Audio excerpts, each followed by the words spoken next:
afin qu'un seul nom, afin qu'une seule personne tire sa gloire et sa louange en ces lieux. Jésus le Christ, le Seigneur, le ressuscité du troisième jour, celui qui revient bientôt. Alléluia, gloire à l'agneau de Dieu. Est-ce que tu peux lui donner une offrande encore d'acclamation ce matin? Alléluia, merci, merci les chants que Dieu vous bénisse. Je reste avec l'instrumentiste, on reste dans une atmosphère, la parole de Dieu doit être portée dans une atmosphère aussi, c'est important. Et c'est une responsabilité, vous savez, je ne cesserai de le dire et de le répéter.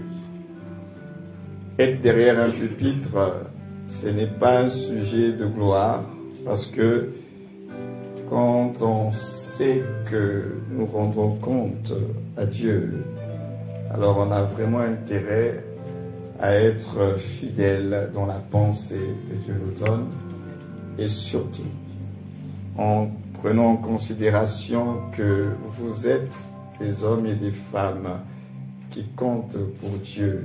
Et il n'a pas hésité à se soustraire de lui-même. Il a quitté sa hauteur pour s'abaisser, pour descendre aussi bas. Et quand on pense à la valeur que vous avez aux yeux de Dieu, alors nous, en tant que prédicateurs, on ne peut pas se permettre de vous raconter n'importe quoi, parce que vous avez du prix aux yeux du Seigneur. Que le Seigneur continue à vous bénir parce que vous l'êtes déjà en Christ Jésus. Que la surabondance de sa grâce soit votre partage dans le beau et précieux nom de Jésus le Christ. Alléluia. Alors ce matin, j'étais en communication avec votre pasteur et puis je lui dis qu'il ne faut pas que je cours, puisqu'on en avait parlé lui et moi. Et donc je vais commencer quelque chose ce matin et je vais terminer dimanche prochain. Parce que ça sert à rien de courir. Vous savez, la parole de Dieu est tellement précieuse. Il faut prendre le temps de bien manger, bien digérer, apprécier cela que d'avaler. Parce que quand tu avales quelque chose, tu ne prends pas le temps d'apprécier. Et nous allons prendre le temps à travers la parole de Dieu d'apprécier. Mais la pensée que nous allons développer sur ces 2 dimanches, c'est tout simplement, tu n'as pas raison d'abandonner. 3 points de suspension. Dis à ton voisin, tu n'as pas raison d'abandonner. Tu peux donner toutes les excuses possibles, mais le Seigneur est en train de te dire, tu n'as pas raison. Tu n'as pas raison. Alors, vous savez, il y a certaines choses, situations qui nous poussent justement à vouloir abandonner. On est tous confrontés à cela, des échecs à répétition, la pression de la vie, l'oppression, les jugements, la souffrance. Il y a pas mal d'éléments dans notre quotidien qui peuvent justifier même pour certaines personnes d'abandonner. Vous dites, mais j'ai tellement souffert, j'ai tellement essayé, ça ne marche pas, bon, je laisse tomber. Mais le Seigneur t'envoie une parole ce matin pour te dire, tu n'as pas raison d'abandonner. L'abandon n'est pas une option. Tu n'as pas raison. Tu n'as même pas le droit. Bon, si, tu as le droit, parce que Dieu ne nous oblige pas, mais il te dit que tu n'as pas raison. Parce que dans votre libre arbitre, vous pouvez faire des choix. Mais lui, il te dit, tu n'as pas raison. Alors, j'aimerais dire une autre chose, là, dans mon introduction. Pour que vous compreniez certaines réalités de la vie. Vous savez, plus on monte, qu'est-ce que vous allez rencontrer? Plus vous montez, qu'est-ce qui vous attend là-haut? Plus on monte, il y a quoi? Qu'est-ce qui nous attend? Plus vous montez, il y a quoi? La pression. Plus vous allez monter, vous allez rencontrer la pression. Plus vous descendez en profondeur, qu'est-ce que vous allez rencontrer? La pression aussi. Ça veut dire, nous qui aimons l'élévation, la gloire, Seigneur, élève-moi. Plus tu vas monter avec Dieu, prépare-toi, il y a la pression qui t'attend. La profondeur, on veut se consacrer à Dieu, on veut se donner à Dieu, c'est une bonne chose. Plus tu veux t'enfoncer, t'enraciner, sache que là-bas aussi, la pression t'attend. La pression n'est pas quelque chose de négatif. Il ne faut pas que tu vois les choses de façon négative. C'est C'est bien, parce que ça va te permettre de te forger. Ça permet aussi d'évaluer. Vous savez, je vais vous dire une chose. Souvent dans le passé, on avait l'habitude de dire que oui, vous savez, Dieu il envoie des épreuves parce que Dieu veut savoir, Dieu veut découvrir le niveau de ta foi. Est-ce que nous avons tous dit ça? Mais avec du recul, aujourd'hui, avec toutes ces années dans la foi, aujourd'hui ça fait 30 ans, je me suis rendu compte qu'en réalité, les épreuves là, c'est pas pour Dieu, hein, c'est pour toi et moi. Dieu n'a pas besoin d'épreuves pour savoir qui tu es. Dieu n'a pas besoin d'épreuves pour savoir si tu as la foi ou pas. Parce qu'il est le Dieu qui connaît toutes choses. En réalité, les épreuves, c'est pour que toi et moi, nous apprenions à nous connaître. Parce que quelquefois, nous avons une opinion très élevée de nous-mêmes. Alors Dieu, pour nous aider, au final, c'est pour nous aider. Il va nous mettre dans des situations pour que tu te découvres toi-même. Et tu découvres à ce moment-là que je pensais que j'étais fort alors que je suis encore faible. Je pensais que j'étais patient alors qu'il y a encore beaucoup d'impatience en moi. Donc c'est Dieu qui permet l'épreuve pour que tu apprennes à te découvrir. Donc l'épreuve va révéler le niveau de ta foi. Tout simplement. Que Dieu connaît, mais toi tu ne connais pas. Donc c'est pourquoi je dis qu'il est précieux, il y en aura. Mais ça va t'aider. C'est quand tu vas monter là, et quand tu vas être confronté aux réalités d'en haut, comment vas-tu réagir? Et c'est là où certaines personnes, justement à cause de la pression et des réalités qui sont liées à la pression, elles décident de tout abandonner. Il n'a jamais dit que la vie chrétienne serait facile. Il n'a jamais dit ça. Il n'a jamais dit que la vie chrétienne serait impossible. Il n'a jamais dit ça. La vie chrétienne, tout est possible à celui qui croit. Mais pour vivre ces possibilités-là en Dieu, comme je vous l'ai dit en introduction tout à l'heure, plus vous allez monter, plus vous allez vous enraciner, vous allez rencontrer la pression. C'est inévitable. C'est comme si vous allez prier, Seigneur, fais en sorte que le diable ne vienne plus rôder dans ma vie. Impossible, il rôdera toujours. Jusqu'à ce que Jésus revienne, Satan continuera à rôder. Donc vous ne pouvez pas prier, Seigneur, qu'il ne rôde plus. Il va rôder. Il ne va pas vous toucher directement, parce qu'il cherche les accès. Mais rôder là, vous ne pouvez pas l'empêcher de rôder. Impossible, tu fais une telle prière, Dieu ne va pas t'exaucer. Parce que Dieu travaille avec le temps et il a fixé le temps dans toutes choses. Quelqu'un disait que vous ne pouvez pas empêcher les oiseaux de voler au-dessus de votre tête, mais vous pouvez les empêcher de faire leur nid sur votre tête. Et c'est vrai. Donc il y a des choses que nous serons tous exposés à cela. Mais le but d'être exposé ne veut pas dire que tu dois abandonner et relâcher tout. Non. Plus vous évoluez dans la foi chrétienne, plus vous allez devoir faire face à de nouveaux environnements, des nouveaux challenges. C'est ça la vie chrétienne. On ne peut pas... les défis d'un enfant, ce ne sont pas les défis d'un adolescent, ce ne sont pas les défis d'un adulte. À chaque étape de la vie, il y a des défis. Et on ne les surmonte pas de la même manière. Or, la vie chrétienne, ce n'est pas de rester des bébés. Parce que vous savez, quand on a cru au Seigneur, les premières années de la foi, Dieu est tellement bon, parce qu'il sait qu'on est encore des bébés, il prend tellement soin de nous. Ce qui fait qu'il y a des choses que tu obtiens, tu n'as même pas fait des grandes prières. Parce que tu es encore un bébé. Et tout vient à toi, tu vis des grâces, des faveurs comme ça. Et puis, à un moment donné dans ta marche chrétienne, tu as l'impression que c'est comme si ça ne vient plus. Et là, tu tombes dans une forme de nostalgie en te disant, mais à l'époque, mais quand j'avais commencé, ces choses venaient facilement à moi. Aujourd'hui, j'ai l'impression que je dois encore faire des efforts. C'est comme si Dieu m'a abandonné. Et quelquefois, tu as même l'impression, c'est même un péché qui est dans ta vie. Tu vas aller rentrer en toi-même, refaire encore la confession des péchés des ancêtres. Alors que ce n'est pas ça, c'est qu'à un moment donné, tu grandis. Et quand tu grandis, tu vas changer ta façon de communiquer avec Dieu. Il y a des choses pour lesquelles tu vas recevoir, il va venir vers toi. Et puis il y a des choses pour lesquelles c'est toi qui vas devoir aller vers lui. Et si tu ne vas pas vers lui, tu mourras de faim. C'est comme le phénomène de l'aigle. Vous savez, tant qu'ils sont des bébés aiglons, maman aigle prend soin des petits. Tous les jours, ils ont un repas frais. Ils sont là tranquillement dans le nid, ils sont douillés. Elle amène, parce qu'eux ne mangent pas la nourriture qui a dormi. Hein. Les aigles, ils mangent le frais. Donc elle leur apporte tous les jours du frais. Les bébés aiglons, ils sont heureux. Maman, ils sortent terrevés, ils mangent, ils sont contents. Mais pendant qu'ils mangent, ils sont contents, ils ne se rendent pas compte qu'ils sont en train de prendre du volume, de l'envergure. Eux ne se rendent pas compte, ils sont dans le confort du nid. Mais elle, la maman, pendant qu'elle les nourrit, en même temps, elle les observe. Et elle voit que les enfants grandissent. Et les enfants sont tellement habitués à leur zone de confort.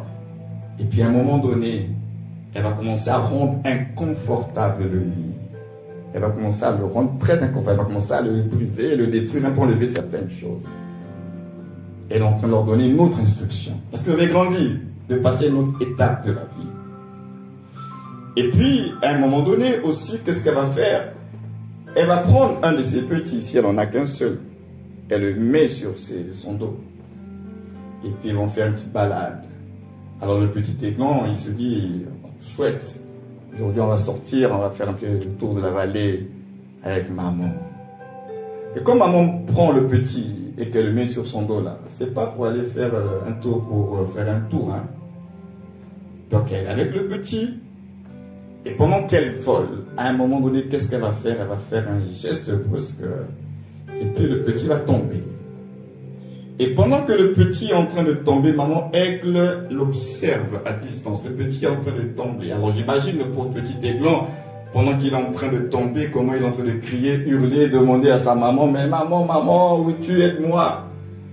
Le petit est en train de tomber et la maman, elle l'observe, l'enfant. Qu'est-ce qu'elle est en train de chercher? Parce que le petit doit comprendre que c'est un aigle. Ce n'est pas un animal qui doit rester là dans un nid sans bouger.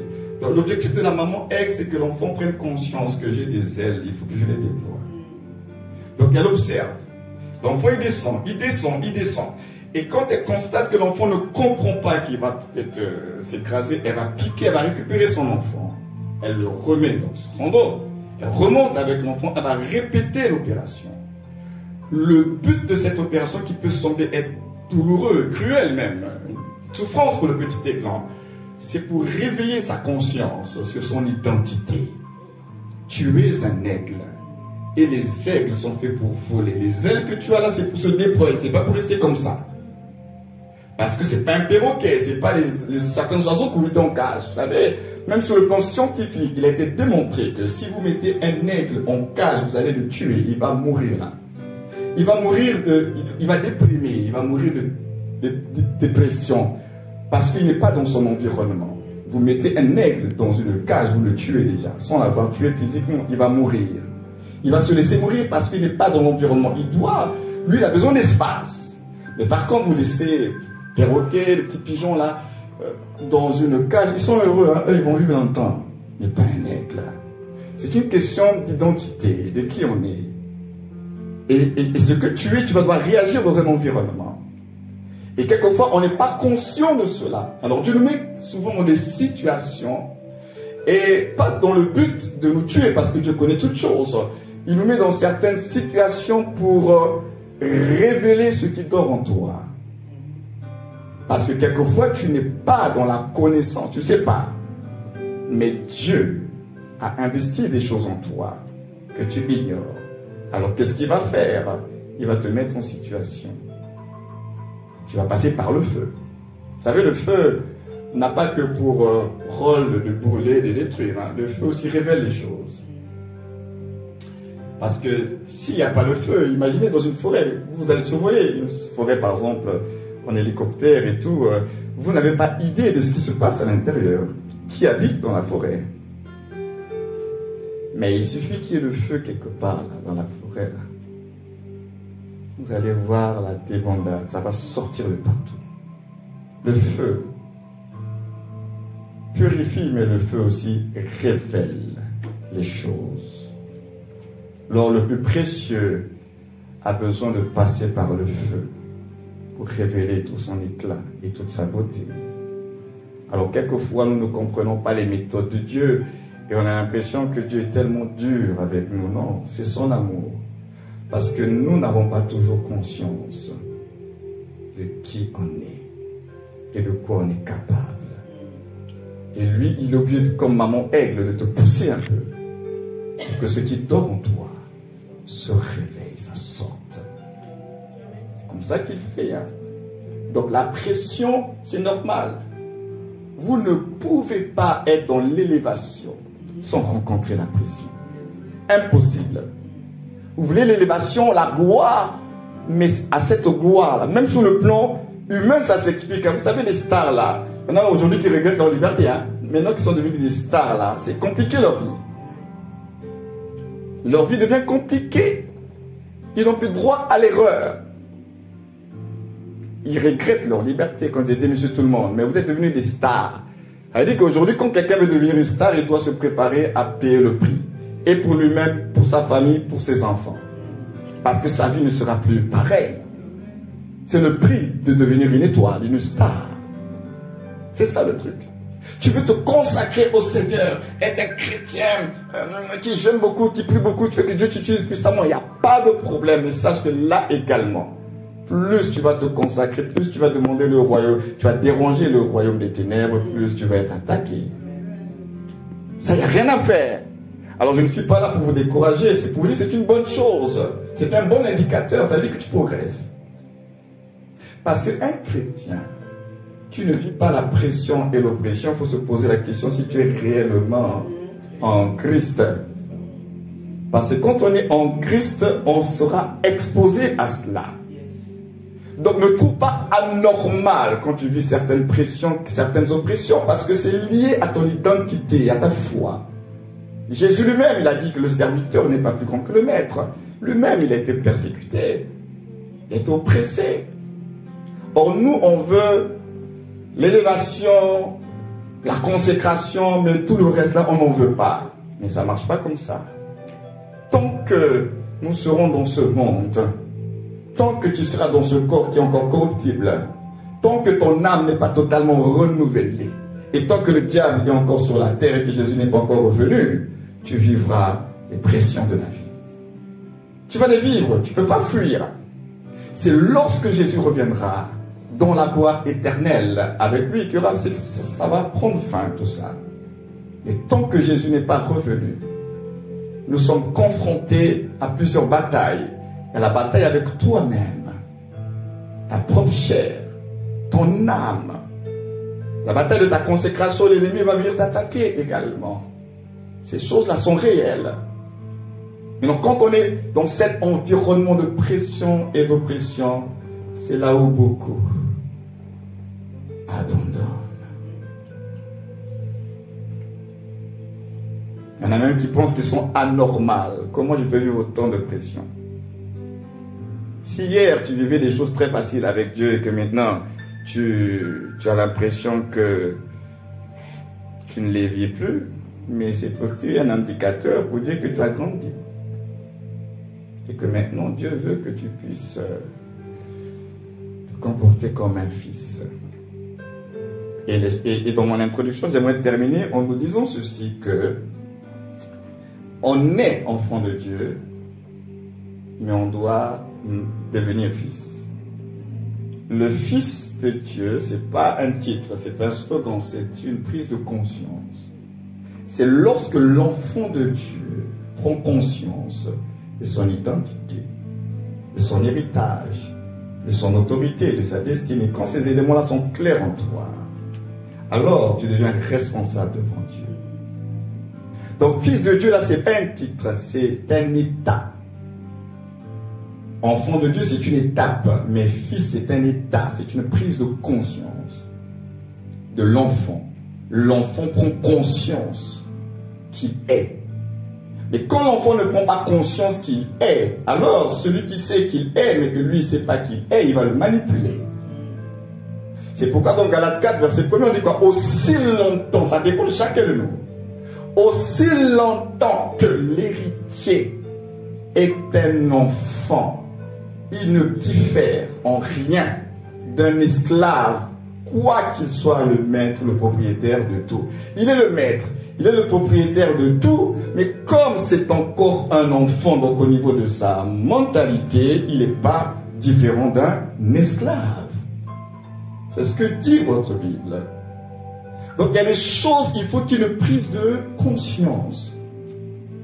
Et si tu ne prends pas conscience de ton identité, l'ennemi va jouer avec toi. C'est une question de prise de conscience. Si tu ne sais pas qui tu es, quelqu'un d'autre va te manipuler à sa guise et te faire faire ce que tu n'es pas censé faire. Mais tu ne connais pas, il y a une crise d'identité. C'est pourquoi c'est très important pour nous de comprendre ces choses-là. Donc, qu'est-ce qui nous permet de ne pas abandonner? Parce qu'il y a plusieurs facteurs qui font que beaucoup de personnes abandonnent, et surtout les enfants de Dieu. Alors, on va lire quelques portions d'écriture qui vont nous fixer. Nous allons lire premièrement Luc 18, verset 8. Hébreux 10, 38, il y a un élément fondamental. Parce que le lien, finalement, nous allons le voir dans notre message, le lien qui fait que, quelles que soient les circonstances, les défis et l'environnement, il y a un seul élément fondamental. S'il est absent, tu ne tiendras pas. Et cet élément, c'est ce que nous allons découvrir en première partie. Très fondamental. Luc 18, verset 8. La dernière fois, j'avais une lectrice de la Bible. Tu ne vas pas lire aujourd'hui, maman.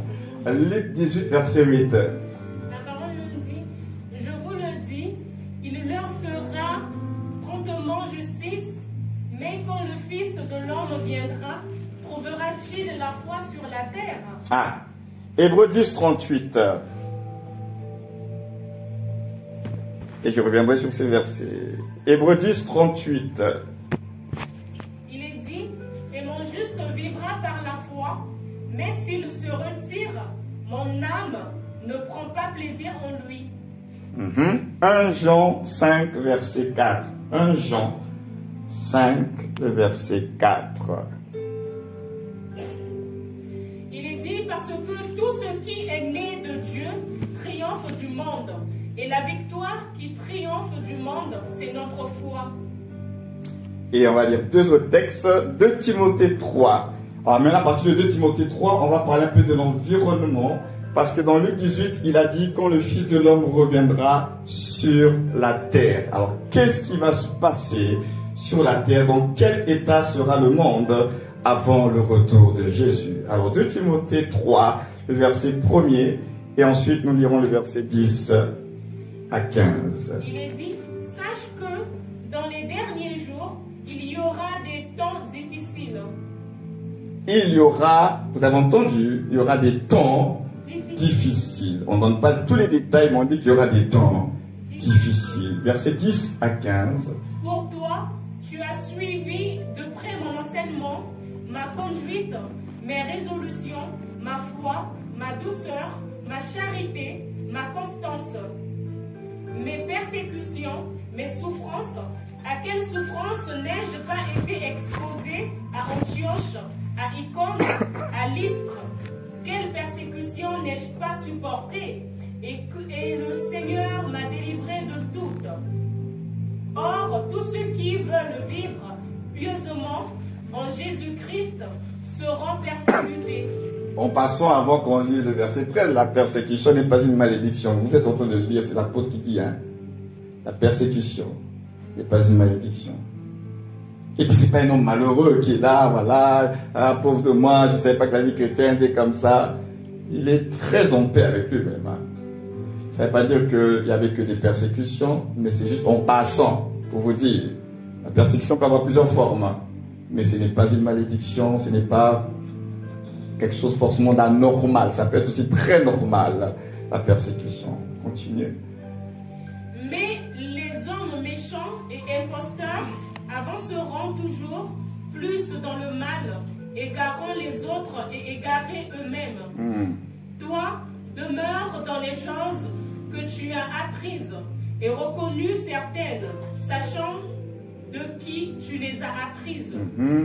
Dès ton enfance, tu connais les saintes lettres qui peuvent te rendre sage à salut par la foi en Jésus-Christ. Voilà. Malgré tout cet environnement-là, toi, demeure attaché à ce que tu as reçu à la parole. Et enfin, 2 Timothée 4, le verset 3 à 7. On va terminer par là. Il est dit, car il viendra un temps où les hommes ne supporteront pas la saine doctrine, mais ayant la démangeaison d'entendre des choses agréables, ils se donneront une foule de docteurs selon leurs propres désirs, détourneront l'oreille de la vérité et se tourneront vers les fables. Mais toi, sois sobre en toutes choses, supporte les souffrances, fais l'œuvre d'un évangéliste, remplis bien ton ministère. Car pour moi, je sers déjà de libation et le moment de mon départ approche. J'ai combattu le bon combat, j'ai achevé la course, j'ai gardé la foi. Amen. On peut s'arrêter là. J'aime bien la fin. Il dit j'ai gardé à la fin. J'ai gardé quoi? La foi. Et Jésus a dit dans Luc 18 au verset 8, il dit quand le Fils de l'homme reviendra sur la terre, trouvera-t-il la foi? Le problème, c'est au niveau de la foi. Si nous ne gardons pas la foi, et si nous ne comprenons même pas d'abord le principe de la foi, quand les pressions arriveront, nous abandonnerons. Parce que c'est la foi qui nous permet de tenir. Pourquoi? Il a dit, mon juste vivra par la foi. Donc ça veut dire que si vous enlevez la foi, vous êtes mort. Ah oui, oui. Spirituellement parlant, si tu cesses de croire, c'est fini pour toi. Parce que dans le principe de la foi, ce n'est pas de croire un jour, c'est de croire tous les jours. Dans le principe de la foi, ce n'est pas j'ai cru aujourd'hui ou bien je capitalise la foi pour toute l'année 2024. La foi, ça se vit au quotidien, tous les jours, chaque heure, chaque minute, nous avons besoin de la foi. Le régime, le nouveau régime de vie dans lequel tu es entré lorsque tu as cru au Seigneur Jésus s'appelle le régime de la foi. L'environnement de vie dans lequel tu es en tant que nouvelle création en Christ, c'est le régime de la foi. Un poisson, son environnement de vie, c'est dans les eaux. Un bébé poisson qui naît dans l'eau, c'est l'eau qui reste son environnement. Imaginez un seul instant qu'un poisson qui a tellement vécu dans les eaux, et puis souvent il voit la lumière, et puis il dit mais qu'est-ce qui se passe de l'autre côté là-bas? J'ai envie de voir le monde extérieur. Et qui décide de vouloir sortir des eaux. Ce poisson-là, s'il sort des eaux, qu'est-ce qui va lui arriver? Il va mourir. Il va mourir parce qu'on l'a tué directement. Il va mourir d'abord, la première cause de sa mort, sans intervention extérieure, ça viendra de quoi? Il n'est pas dans son environnement. Il y a des morts qui ne sont pas toujours liées à une intervention extérieure. Il y a des morts qui surviennent parce que tu n'es plus dans ton environnement. Et le fait que tu ne sois plus dans ton environnement, c'est ça qui va précipiter ta mort. Il y a certaines morts des chrétiens qui est précoce parce qu'on n'est plus attaché, on n'est plus gardé dans la parole de Dieu. Et on s'expose. Ce n'est pas toujours quelqu'un qui a bouffé la personne. Ça peut être aussi le fait que tu n'es plus dans l'environnement. Tu n'es plus attaché, tu ne demeures plus en Christ, en Dieu et à sa parole. Et tu vis pas les conséquences comme le poisson. Il sort des eaux, il va mourir. Ce n'est pas qu'on l'a tué par un pécheur, c'est lui-même qui meurt parce qu'il n'est pas dans le bon environnement. Et lui, il dit mon juste, celui qui a été justifié. vivra par la foi. Les paroles du Seigneur sont très sérieuses. C'est nous qui banalisons cela. Lui, il est en train de nous dire des choses que nous... Parce que la nouvelle vie, là, nous, on ne la connaît pas. Il faut bien que quelqu'un nous explique cette nouvelle vie. Donc, lui, il est en train de nous dire, maintenant que tu as cru en moi, tu es devenu un être spirituel. Mais sache que l'être spirituel que tu es devenu, ta vie dépend de la foi. Or, qu'est-ce que la foi? Il dit la foi vient de ce qu'on entend. On n'a pas dit la foi vient de ce qu'on a entendu. C'est pourquoi vous allez voir, c'est quelque chose qui est dynamique. La foi ne vient pas de ce qu'on a entendu. La foi vient de ce qu'on entend. Donc en perpétuel, il faut être connecté. Mais à quoi? À la parole. La foi vient de ce qu'on entend. Et ce qu'on entend vient de la parole. Donc en d'autres termes, la foi, elle est dépendante de la parole. Donc qu'est-ce qu'il est en train de dire? Mon juste vivant par la foi, il est tout simplement en train de dire que la nouvelle création doit vivre selon la parole de Dieu. Et que si tu ne vis pas selon la parole de Dieu, tu ne te conformes pas à la parole de Dieu, tu vas mourir. C'est ce que ça veut dire en d'autres termes. Quand on dit que mon juste vivra par la foi, il est en train de dire que mon juste vivra selon ma parole. Donc ça veut dire que ta manière de marcher avec Dieu ne doit plus dépendre d'autre chose, mais que d'une seule chose, de ce que Dieu dit.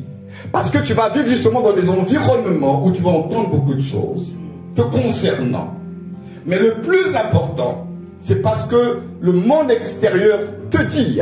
Le plus important, c'est ce que Dieu te dit. Parce qu'il dit que mon juste vivra selon ma parole et d'après ma parole. Si la parole de Dieu ne te dit pas que c'est terminé pour toi, alors ce n'est pas terminé pour toi. Parce que espérons contre toute espérance, parce que oui, tant que Dieu n'a pas dit son dernier mot, tu as le droit de continuer à espérer. Même si la réalité est là, même si les faits sont là, même si les diagnostics sont là, c'est vrai. Mais si Dieu ne t'a pas dit que c'est terminé, c'est que ce n'est pas terminé. Alors les faits et la réalité, c'est pas que c'est faux, c'est pas faux, c'est vrai.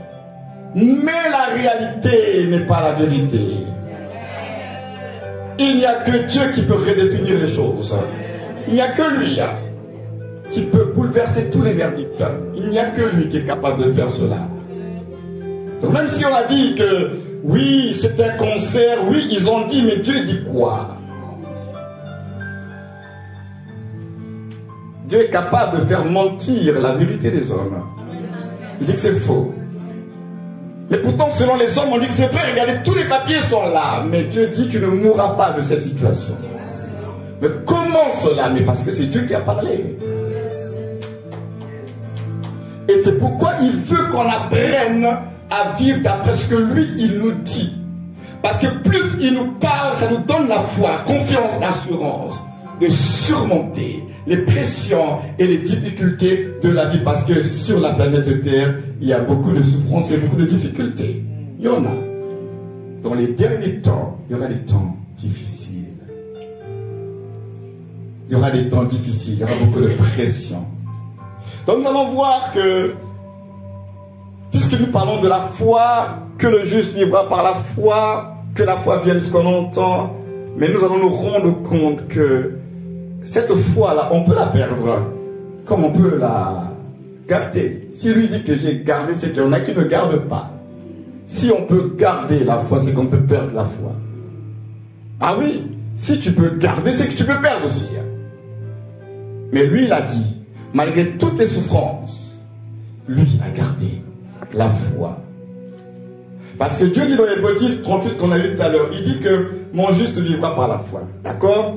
Il dit, mais s'il se retire de moi, en d'autres termes, si tu cesses de lui faire confiance, si tu cesses d'avoir la foi, il dit, Dieu lui-même dit, même moi-même, là, mon âme ne trouve plus de plaisir. Parce que quand tu n'as plus la foi en Dieu, tu fais de Dieu un menteur. Et il n'y a rien de pire pour Dieu d'être considéré comme un menteur. C'est ça la chose que nous ne réalisons pas. Quand tu cesses de croire, tu fais de Dieu un menteur. Dieu dit que ça va aller, mais toi tu vois tellement les circonstances, tu dis non, non, c'est pas possible. Dieu dit ça va aller, tu dis non, ça va. Le médecin a déjà parlé, mais Dieu dit que ça va aller. Je vais vous faire réfléchir. Ça va nous pousser peut-être aussi à la repentance. Regardez comment nous manifestons la foi de façon inconsciente dans notre quotidien.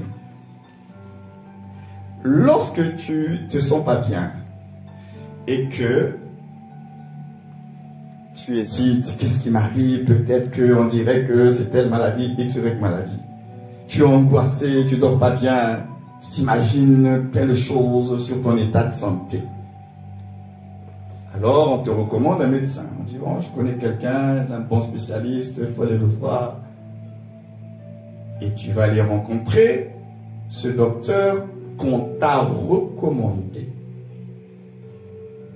Tu y vas, tu es angoissé, tu es dans tes questionnements, tu es dans tes peurs, dans tes craintes, dans tes inquiétudes.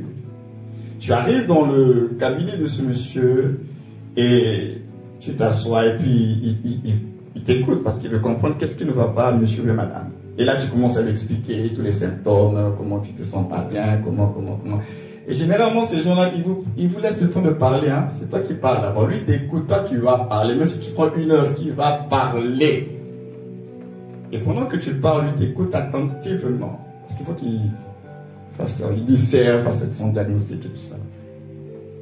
Chose étrange, c'est qu'après qu'il t'a entendu, là, parce que c'est un spécialiste, il est du domaine, donc facilement il peut comprendre qu'en fait, c'est lié à ça. Après t'avoir entendu, il te dit, bah, écoutez, madame, vous avez écouté longuement, mais en réalité, vous souffrez juste de ça. En plus, c'est une maladie de la saison, ça va aller. Si je vous donne un petit traitement pendant 1 semaine, ça va disparaître, c'est fini. Le monsieur, tu ne le connais pas. On te l'a recommandé. Il t'a seulement dit, il a libéré une parole. Il t'a dit que non, ce n'est pas grave, ça va aller. C'est juste telle XY maladie, 1 semaine, je te prescris quelque chose, tu seras libéré. À peine la parole sortie, quand tu sors du cabinet là, tu n'as même pas encore été prendre les médicaments. Hein. Il y a comme un soulagement. Il t'a libéré une parole, mais qui te dit que ce qu'il t'a dit là est vrai? Il te libère une parole qui te soulage, qui te décharge, mais ça peut être un mensonge. Regardez comment on sort de là soulagé. Les inquiétudes ont été dissipées. Et là, tu cours vite en pharmacie pour prendre les médicaments. Et même quand tu vas te faire l'ordonnance là, je n'ai jamais vu quelqu'un, même si on a dit que c'est 10 produits à prendre, j'ai jamais vu quelqu'un qui conteste l'ordonnance. Non, docteur, il y a quand même trop là, réduisez même à 5. Personne conteste une ordonnance. C'est toi qui dois te débrouiller à aller trouver l'argent, si tu dois être endetté, prendre un crédit, mais en tout cas, ça c'est l'ordonnance. C'est à toi de te débrouiller à trouver l'argent. Tu ne contestes pas l'ordonnance. Tu te débrouilles à trouver l'argent. Tu vas acheter le produit à la pharmacie. Et quand tu achètes le produit à la pharmacie, là, tu n'as pas fait des études de physique, de chimie, biologie et tout le reste là. Tu prends un produit, tu l'emmènes à la maison. La question est, qui te dit que ce que tu as acheté là, ça va te soulager? Qui ne te dit pas que le produit que tu vas prendre là, c'est un poison qu'en le prenant aussi tu vas mourir à l'instant? Ces questions, tu ne te les poses pas. Pourquoi tu ne te poses pas la question? Je vais me faire réfléchir ce matin. Pourquoi quand tu achètes un produit, tu le prends comme ça, sans te dire, est-ce que réellement la composition là, est-ce que ce sont les bons éléments qui sont à l'intérieur? Je vais d'abord le faire expertiser, je vais l'emmener, je ne sais pas où. Personne se pose la question. Nous prenons le produit, tu prends un verre d'eau, tu le prends. Mais donc, ce que tu vas prendre là, même si c'était un poison, ça veut dire que le même jour là, tu mourrais. Parce qu'on a vu des erreurs comme ça, hein, médicales et tout ça là. Quelqu'un a pris un médicament et puis c'était pas le bon et puis la personne est morte. Hein. Mais toi, quand tu prends le médicament là, jamais il t'est traversé l'idée dans ta pensée que peut-être que je vais mourir hein, après avoir pris ça. Non, tu le prends avec beaucoup d'espoir.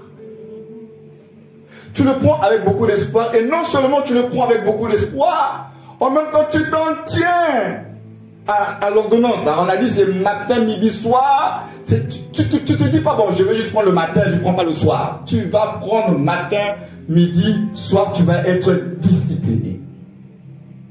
Tu le fais. Tu ne contestes pas. Regardez les choses de la chair, du corps, comment on est. On fait confiance à un homme mortel, dont la sagesse et l'intelligence, c'est Dieu qui donne tout. Il a juste donné une parole qui nous a libérés. Et on a cru à cette parole, puisqu'on a acheté les médicaments, on a pris les médicaments. Mais non, Dieu lui-même, c'est à notre propre honte. Hein? Souvent, quand je parle de cet exemple-là, ça me fait même honte à moi-même, parce que nous, les hommes, on fonctionne comme ça. On a plus la foi aux hommes mortels, plutôt qu'à Dieu qui a créé ces hommes-là et qui leur a donné l'intelligence.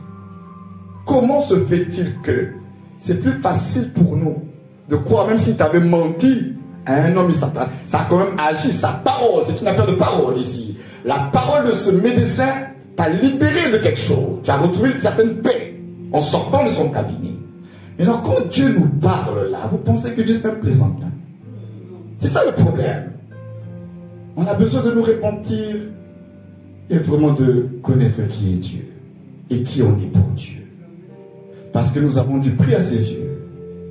Nous ne sommes pas n'importe qui. Ce qu'il a payé pour vous et moi, pour qu'on soit en Christ là, c'est la folie de son amour.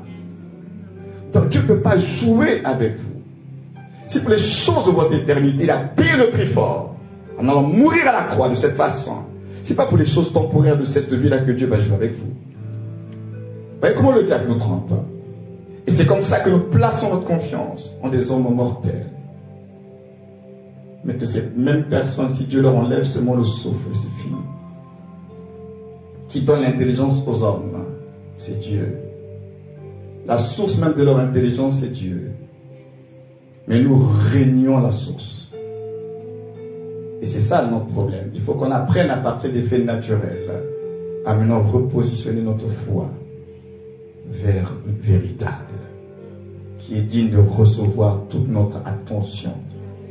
C'est Dieu. Parce qu'il a dit, même si une mère abandonne son enfant, vous voyez, il prend même un exemple très très fort, hein, parce qu'en temps normal, je ne parle pas des exceptions, en temps normal, une maman, je dis bien, je ne parle pas d'exception, en temps normal, une maman n'abandonne pas ses enfants. Même si c'est un voyou là, les mamans ne sont pas comme les papas. La maman, les entrailles, elle n'abandonne pas. Et Dieu prend le cas le plus extrême en disant, si c'est le cas d'une femme qui abandonne son enfant, il dit, moi l'Éternel, je ne t'abandonnerai pas. Pensez que Dieu parle parce qu'il a envie de parler? Non, Dieu ne parle pas pour parler. Souvent j'ai l'habitude de le dire, Dieu n'est pas bavard. Et quand Dieu parle, il parle avec intention et raison. Quand Dieu dit que tu as du prix à ses yeux, c'est que c'est sérieux. Quand Dieu dit qu'il ne t'abandonnera pas, il ne t'abandonnera pas. Mon juste vivra d'après ce que je lui dirai. En d'autres termes, la foi. Donc on doit apprendre à écouter la voix de Dieu. Plus on va exercer notre écoute à la voix de Dieu et notre communion avec l'Esprit du Seigneur, alors quand les pressions de la vie arriveront, on ne sera pas les premiers à fuir. On va rester là. On va rester là pourquoi? Parce que, comme disait l'apôtre Paul, il dit, je sais en qui j'ai cru. Tu sais en qui tu as cru. Il y a un animal dans la Bible, l'hippopotame de Job. Et Dieu nous présente cet animal. Et en décrivant cet animal, en disant que oui, sa force se trouve dans ses reins, ses jambes sont comme des tubes de fer. Et la Bible continue en disant que quand les torrents, le fleuve du Jourdain vient s'abattre, lui, là, il reste dans le Jourdain, il ne fuit pas. Au moment où tous les animaux fuient, ils sortent vite, mais l'hippopotame reste dans les eaux.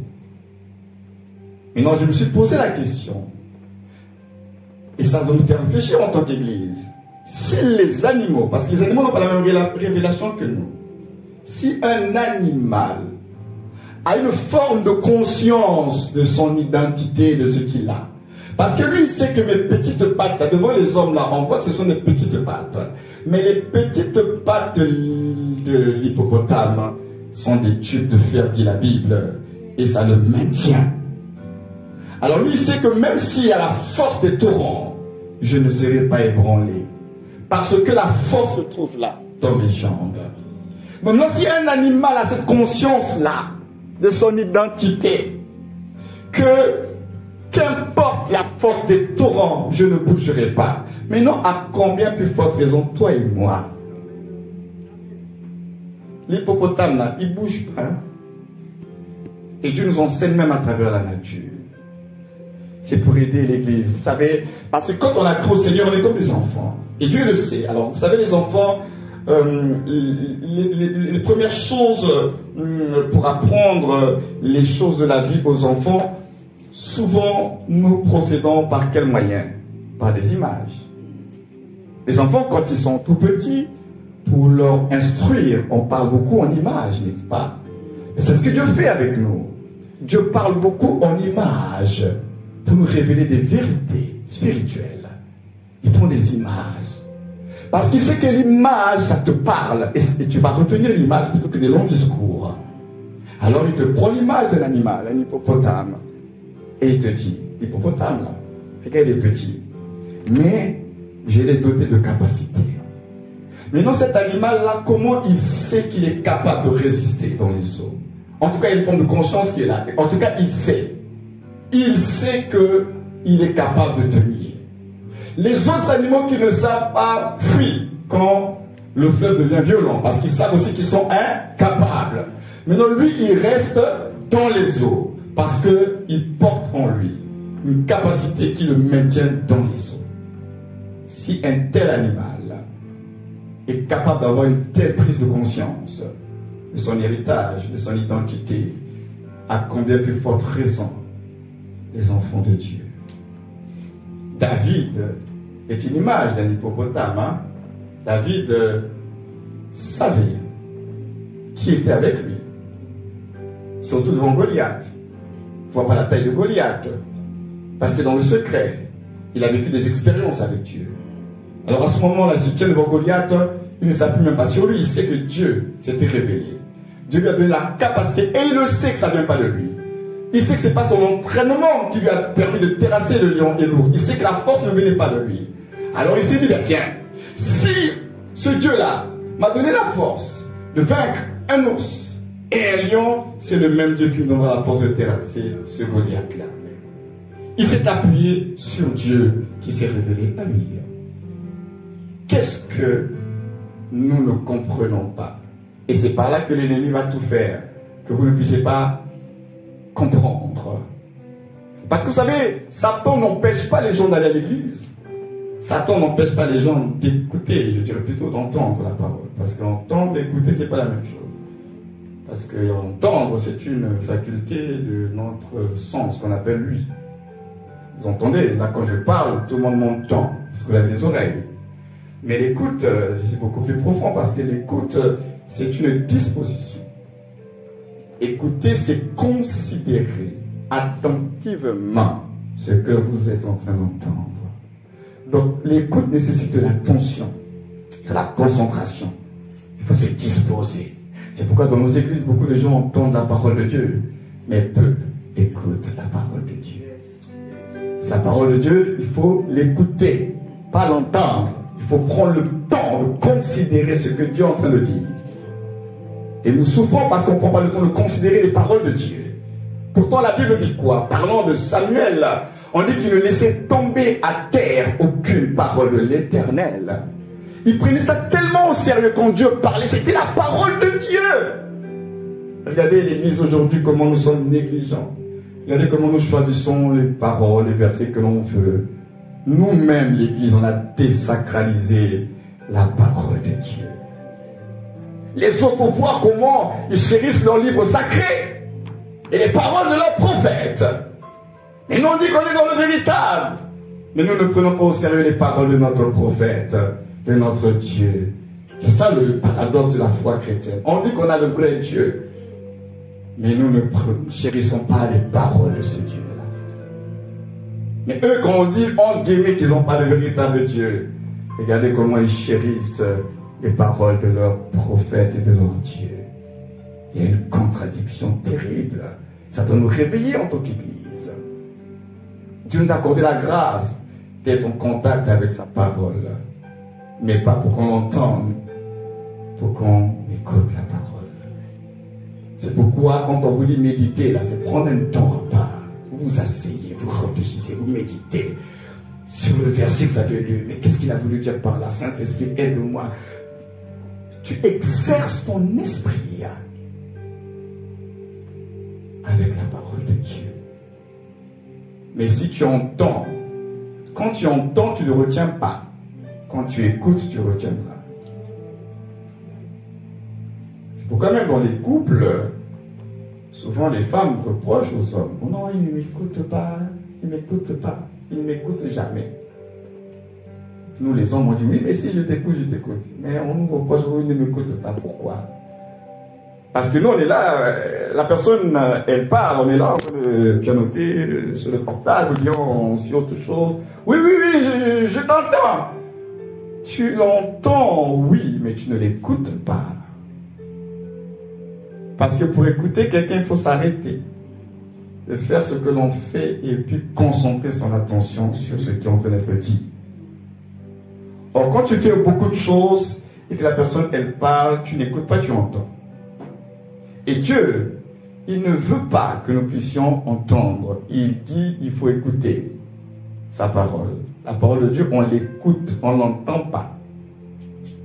Entendre, ce n'est que le point de connexion. Mais maintenant, quand tu es connecté à la parole de Dieu, il faut maintenant te concentrer pour comprendre qu'est-ce que Dieu est en train de dire. Et quand tu sens que ton esprit veut se balader à droite à gauche, tu dis non, non, non, je suis venu pour écouter la parole de Dieu là, et tu reviens là où tu es. Parce qu'il y a des gens, quelquefois, ils sont assis là, mais ils ne sont pas là. Ah oui, oui, tu es là. Le prédicateur, il parle. Physiquement, on vous voit, vous êtes tous là. Mais déjà, dans les pensées, tu dis en train de te parler dans cette ville de Toulouse, là, dans tous les quartiers, ou bien, à la fin du culte, ça se passait comment? Bon, la nourriture, là. Tu es physiquement là, mais ton esprit n'est pas là. Donc, ça veut dire que c'est possible. On peut être là sans être là. C'est pourquoi le diable, lui, ça ne dérange pas que l'on soit là. Maintenant, lui va tout faire pour qu'il y ait la distraction dans tes pensées pour que tu ne sois pas là. Et à la fin, alors, comment était le culte? On a parlé de quoi? Et là, tu dis, mais en fait, il y avait beaucoup de versets. Oui, au-delà de tous les versets que l'apôtre a cités, il y a une pensée qui est là. Parce que finalement, une prédication, c'est une pensée. Ce n'est pas tous les versets qu'on vous donne. Les versets qu'on vous donne, c'est pour appuyer, pour soutenir. Mais c'est une pensée. Quelle est la pensée? On a dit, tu n'as pas raison d'abandonner. Un encouragement à garder la foi et à faire attention à tout ce qui peut nous amener à perdre cette foi. On retient l'essentiel, a dit alléluia, merci Seigneur. Et si toi tu restes sur les versets, non, là on a lu trop, je me souviens qu'il y avait trop de versets qui nous a fait lui, mais trop de versets là, mais la pensée c'était quoi? C'est ça le point, c'est la pensée là, c'était quoi? Parce qu'en réalité, une prédication, on peut vous dresser même en 2 minutes. On vous libère juste la pensée, puis on ferme, et puis on va s'asseoir. C'est une pensée. Mais il faut que nous puissions habiller cela, donner des illustrations pour que ça soit un peu plus clair pour certaines personnes. C'est pourquoi je prends un peu certaines illustrations. Mais la pensée, je vous l'ai déjà libérée. La foi autant nous pouvons la garder, autant nous pouvons la perdre. Et nous verrons certaines choses, puisque je terminerai le dimanche prochain.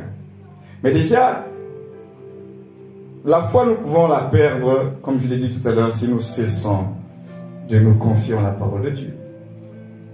Si tu cesses de te confier à la parole de Dieu, tu perdras la foi. Parce que la foi est liée à la parole. Il n'y a pas de foi sans parole. Tu ne peux pas dire que tu as la foi. Parce que si tu me dis que tu as la foi, je te poserai la question, quelle est la parole de foi que tu as reçue? Parce que la foi seule n'existe pas. La foi vient de la parole. Alors souvent on entend les chrétiens face à certaines situations, oui, j'ai la foi, ça va aller. Tu as la foi, ça va aller. Dieu t'a dit quoi? Parce que la foi, ce n'est pas l'auto-persuasion que ça va aller. Parce qu'il y a des gens qui s'auto-persuadent, ça va aller, donc ça va aller. Non, la foi vient de ce qu'on entend. Tu as entendu quoi? Qu'est-ce que Dieu t'a dit? Quelle parole a illuminé ton esprit et qui a produit en toi cette espérance? Qu'est-ce que tu as entendu? Parce que si tu n'as rien entendu, ça veut dire réfléchis bien, assieds-toi et puis fais les calculs. Parce que quelquefois dans la foi chrétienne, on a donné l'impression aux chrétiens, c'est comme si Dieu était contre l'utilisation de notre intelligence, au nom de la foi mal comprise. Il y a des situations dans la vie, si Dieu ne t'a rien dit, ça veut dire utilise ton intelligence. Parce que le Saint-Esprit, c'est aussi l'esprit d'intelligence. Mais nous, c'est seulement la foi, ça va aller. Mais la foi là, si Dieu ne t'a rien dit, on fait comment? Il dit, si quelqu'un veut construire une tour, qui s'asseye et qui calcule les dépenses, il n'y a rien de spirituel là, dans le spirituel, c'est pas ça. Ça veut dire ce que ça veut dire. Tu vas dans un projet, tu veux t'engager dans un projet, assieds-toi, évalue. C'est ce qu'il est en train de dire. Est-ce que tu auras assez? Parce qu'il dit que si tu n'as pas assez, il vaut mieux éviter, de peur que tu commences le projet, que tu ne l'achèves pas, on se moque de toi. C'est ce qu'il est en train de dire. Il y a des situations dans la vie, tu dois apprendre à t'asseoir et puis tu évalues la situation. Et si tu n'as pas les moyens, fais tout pour avoir les moyens d'une autre façon, mais ne va pas dire que j'ai la foi, ça va aller, j'ai la foi, ça va aller. Non. Je le répète, la foi, ce n'est pas l'auto-persuasion que ça va aller. Parce que si tu t'auto-persuades que ça va aller et que Dieu n'a rien dit, tu vas mourir dans cette auto-persuasion-là. La foi, c'est ce que Dieu est en train de te dire. Je suis en train de dire que c'est ce que Dieu est en train de te dire. Parce qu'on dit que la foi vient de ce qu'on entend, pas de ce qu'on a entendu. Dieu t'a parlé et il continue à te parler et tu continues à alimenter ça en toi. Ça ne te quitte pas.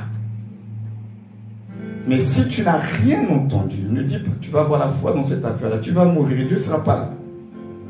Parce qu'il y a des choses pour lesquelles tu auras besoin d'utiliser ton intelligence. Il y a des choses pour lesquelles tu vas devoir tout simplement laisser Dieu faire.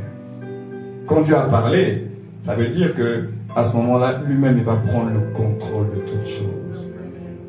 Mais si Dieu n'a pas parlé, il veut alors que ça passe par ton intelligence. Donc tu as le droit d'utiliser ton intelligence. Ce n'est pas un manque de foi. C'est comme pour le cas de la maladie. Hein? Il y a des gens, Dieu leur a dit qu'il va les guérir, il va faire un miracle par rapport à leur état de santé. Dieu l'a dit. Si c'est réellement Dieu qui leur a dit cela, alors qu'elles s'attendent au miracle de Dieu, parce que Dieu l'a dit. Maintenant, si toi là, Dieu ne t'a pas dit à toi, va prendre les médicaments à la pharmacie, tu ne manqueras pas de foi. C'est proportionnel au niveau de chacun. On a tué les gens comme ça, on a précipité les gens à la mort comme ça, parce qu'on n'a pas su équilibrer la foi des croyants. Et les gens qui n'ont pas la même foi. Vous allez leur dire non, il ne faut pas prendre les médicaments. Si tu prends les médicaments, c'est un manque de foi. Voilà comment les chrétiens. Je vais vous donner un exemple. On a une sœur au Maroc. En 2018, elle a découvert qu'elle avait un cancer. En bonne chrétienne religieuse, Elle s'est dit, bah, ben, le cancer, bon, c'est pas grave, Dieu va faire. Quand elle a découvert qu'elle avait le cancer, là, elle n'a même pas voulu aller se faire soigner, tout ça, Dieu va faire. 2018. 2023, 5 ans après, elle me contacte. Elle dit, papa, vraiment, ça m'embête un peu, moi je suis un peu gêné, je voulais pas t'en parler, mais depuis 2018, on m'a diagnostiqué un cancer, c'est un cancer, je crois, du sein, et là, il y a un deuxième cancer qui est sorti donc, de l'utérus. Elle sortait avec 2 cancers. 5 ans après, la maladie a pris le temps de se développer en elle. Au nom de quoi Dieu va faire? Dieu t'a dit quoi? Tu as mis ta vie en danger alors que tu as reçu un traitement. Et quand j'ai appris cela, ça m'a mis hors de moi. C'est là que j'ai commencé à me dire, mais les chrétiens, il faut qu'on enseigne les chrétiens, parce que j'ai l'impression que les chrétiens ne sont pas bien enseignés sur le domaine de la guérison, de la maladie, de la science et la foi. Est-ce que Dieu est contre la science? Est-ce que Dieu n'est... Parce que j'ai l'impression qu'il y a confusion dans tout ça. Si Dieu t'a dit qu'il va te guérir là, d'une maladie mortelle, s'il a dit là, oui, tu as toutes les raisons de lui faire confiance jusqu'au bout. Mais si Dieu ne t'a rien dit, ça veut dire, va te faire traiter. Mais même quand tu te fais traiter, finalement, tu ne le fais pas comme ça, tu as besoin de demander encore la grâce de Dieu. C'est pourquoi nous prions, Seigneur, fais en sorte que cette opération se passe bien. Pourquoi nous faisons ce genre de prière? Même quand nous mangeons, pourquoi nous rendons grâce à Dieu? Bon, Seigneur, nous prions pour ces aliments. C'est la même chose. Tu vas chez le médecin, mais tu recommandes l'opération. Que ça se passe bien. Que le monsieur ait toute sa tête, qu'il ne soit pas dans le trouble, qu'il n'y ait pas des erreurs médicales. Tu as le droit de le faire et tu ne pêches pas devant Dieu. Et beaucoup souffrent aujourd'hui parce qu'ils ont l'impression que s'ils vont subir une chirurgie, ils ont manqué de foi. Non. Surtout si Dieu n'a rien dit. Tu manqueras de foi si Dieu t'avait dit et que tu n'as pas obéi à la parole de Dieu. Là, on va dire que tu as manqué de foi parce que Dieu t'avait dit que je vais m'occuper de toi, mais tu n'as pas fait confiance à la parole de Dieu et tu as pris d'autres moyens. Mais si Dieu n'a rien dit, je parle du cas où Dieu n'a rien dit. Va acheter les médicaments, prends cela avec action de grâce. Et puis ça, ce sont des choses qui soignent le corps. Les médecins soignent les corps, mais c'est Dieu qui guérit. Je vais le répéter, les médecins soignent le corps. Dieu leur a donné la sagesse et l'intelligence de soigner les corps. Mais la guérison, c'est Dieu qui donne la guérison. Parce qu'on a vu des gens qu'on a soigné le corps sans être guéri, hein, sans être en santé. On peut te soigner, mais il n'y a rien, aucun résultat. Parce que c'est Dieu qui guérit. C'est les hommes qui soignent le corps. Quand on comprend ces choses-là, alors on retrouve de l'équilibre dans notre foi. Parce que j'aimerais vous dire, Dieu n'est pas contre la science. Dieu n'est pas contre la science. Dieu donne aussi de l'intelligence aux hommes pour faciliter la vie quand même sur terre. Hein. Tout n'est pas à jeter. Vous voulez jeter tout, le bébé avec l'eau du bain, pourquoi? Oh non, à l'époque de Jésus, il n'y avait pas de télé. Mais à l'époque de Jésus, c'est pas pareil. Maintenant, toi, tu dis qu'il n'y avait pas de télé, il n'y avait pas de portable. Maintenant, on va faire comment? Le monde a évolué, il y a la communication maintenant. À l'époque, il fallait faire des journées, des semaines de marche pour faire des petites distances. Aujourd'hui, on a les moyens de transport qui ont été développés. Maintenant, toi, tu dis non, je veux être comme Jésus, on va vivre à la manière de Jésus. Mais tu vas souffrir pour rien. Profite des moyens de transport, ça facilite la vie. Est-ce que ça, c'est Satan? Ça ne nous facilite pas la vie, cette affaire-là. Ça facilite la vie. Il y a des gens comme ça, non, Jésus, à l'époque de Jésus, à l'époque de Jésus, il y avait Internet. Je suis sûr que si Jésus était à notre époque, il aurait son site web. Hein. Mais il aurait touché les gens différemment. Il aurait utilisé différemment ces instruments-là.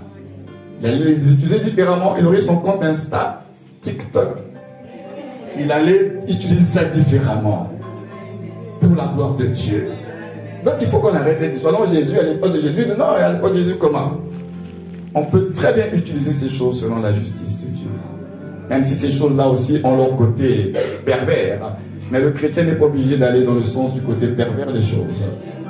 TikTok aujourd'hui, on l'utilise, mais on l'utilise très mal.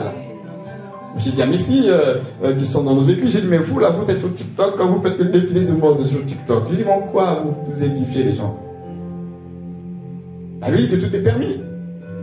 Et tout n'est pas utile. Tout est permis, mais tout n'édifie pas. Et dit, tout est permis, je ne me laisserai asservir par quoi que ce soit. Donc, on peut utiliser ces mêmes instruments-là, mais on communique la vie. Mais quand nos sœurs et nos frères font la même chose que tout le monde, là, défiler sur TikTok, en quoi c'est utile? À cet instrument, à ce moment-là, ne sert plus à la gloire de Dieu. Tu fais comme tout le monde. Donc ce n'est pas tout jeter. Le chrétien doit apprendre à utiliser les choses. Et cette vie, pendant qu'on est encore momentanément passager sur la terre, utiliser ces choses-là pour manifester la gloire de Dieu. Mais on ne doit pas tout rejeter. Et même quand on utilise ces choses-là, on a toujours besoin du Saint-Esprit. Parce que ce n'est pas un acquis. Vous faites un programme, mais si le Seigneur n'approuve pas le programme, même si ça passe sur tous les réseaux sociaux, il n'y aura aucun résultat. C'est toujours Dieu qui a le dernier mot. Voilà pourquoi ce matin je vais m'arrêter là. Mais j'ai déjà dit que la foi peut se perdre si nous cessons de nous confier en la parole de Dieu. Et nous verrons la semaine prochaine que la foi peut se perdre. Et je vais quand même nous pousser à la réflexion par amour du monde. L'amour du monde peut nous mettre en danger notre foi. Et bien sûr, la foi peut se perdre quand tu es trop dans les inquiétudes, dans les craintes, dans les peurs, dans les raisonnements. Là, tu vas tuer la foi. Mais on va prendre le temps le dimanche prochain avant que je rentre dans ces choses-là qui peuvent justement affermir cette foi afin qu'on n'abandonne pas.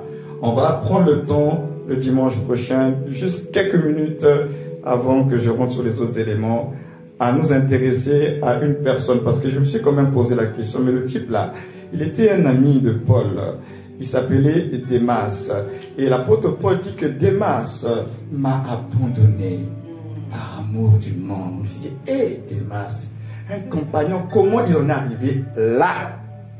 C'est pourquoi nous sommes en train de parler sur le message, tu n'as pas raison d'abandonner. Démas a abandonné, et Paul dit, par amour du monde. Donc en même temps, ça veut dire que si c'est arrivé à Démas, on n'est pas à l'abri. Alors comment on va faire pour se protéger? Parce que Démas, un compagnon de l'apôtre Paul, mais il a abandonné à cause du monde. Ne sous-estimons pas le monde avec son influence, ses attraits et sa puissance. Le monde, ne le sous-estimez pas. Il faut savoir prendre position. Et c'est ce que nous verrons par la grâce de Dieu. Alors on va se mettre debout et on va prier le Seigneur pour cela. Seigneur, je veux